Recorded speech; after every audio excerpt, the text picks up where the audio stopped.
का 85वां अधिवेशन रायपुर में शुरू हुआ, लेकिन गांधी परिवार का कोई भी सदस्य स्टीयरिंग कमेटी की मीटिंग में नहीं गया।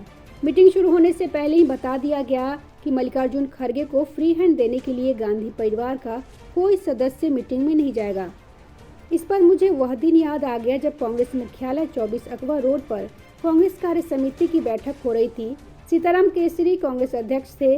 वह अपने कमरे में बैठे थे और कार्य समिति ने उन्हें हटाकर सोनिया गांधी को अध्यक्ष चुन लिया था। कुछ क्षण के भीतर ही सोनिया गांधी पिछले दरवाजे से कांग्रेस दफ्तर में आ गई थी और उन्होंने कांग्रेस की कमान संभाल ली थी। तो इसीलिए गांधी परिवार का किसी बैठक में जाना न जाना मायने नहीं रखता। स्टीयरिंग कमेटी में लिखा स्क्रिप्ट के मुताबिक ही फैसले होने थे, जैसे 5 मार्च 1998 को हुआ था। स्टीयरिंग कमेटी का मुख्य मुद्दा यह था कि कांग्रेस कार्य समिति के चुनाव करवाए जाए या अध्यक्ष को नियुक्ति के अधिकार का प्रस्ताव पास करवाया जाए। मोटे तौर पर फैसला यह करना था कि पार्टी संविधान के मुताबिक AICC के 1200 सदस्यों को CWC के सदस्य चुनने का अधिकार दिया जाए या नहीं।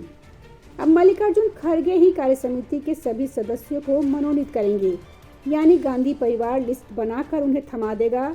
अगर स्टीयरिंग कमेटी में CW का चुनाव करवाने का फैसला होता है तो यह संदेश जाता है कि CWC के चुनाव तभी होते हैं जब कांग्रेस का गांधी परिवार का कब्जा नहीं होता, तो यह संदेश भी गलत जाता। बाकी के 2 दिनों की बैठकों में राजनीतिक, आर्थिक, सामाजिक विषयों पर वैसे ही 6 प्रस्ताव पास करवाए जाएंगे जैसे राजनीतिक दलों के अधिवेशनों में होता है।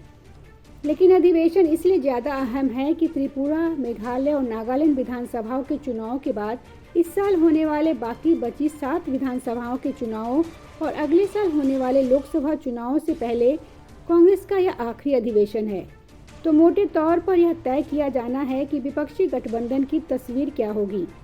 वैसे अधिवेशन शुरू होने से पहले हुई प्रेस कॉन्फ्रेंस और नेताओं के बयानों से तस्वीर उभर आई है कि कांग्रेस नेतृत्व के मुद्दे पर कोई समझौता नहीं करेगी। विपक्षी नेताओं को यह स्वीकार करना होगा कि अगर 2024 के चुनाव में NDA को बहुमत नहीं मिलता तो वे राहुल गांधी के नेतृत्व में सरकार बनवाएंगे। 1998 के पंचमढ़ी में चिंतन शिविर में फैसला लिया गया था कि कांग्रेस अकेले चलेगी, किसी के साथ गठबंधन नहीं करेगी। इसे बदलकर शिमला में फैसला हुआ कि NDA को सत्ता से बाहर करने के लिए कांग्रेस क्षेत्रीय पार्टियों से गठबंधन करके चुनाव लड़ेगी।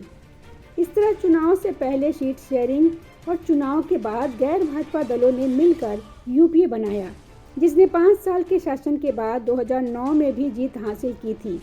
लेकिन 2014 के चुनाव में कांग्रेस की इतनी दुर्गति हुई कि लगातार 2 बार से लोकसभा को विपक्ष का नेता ही नहीं मिला।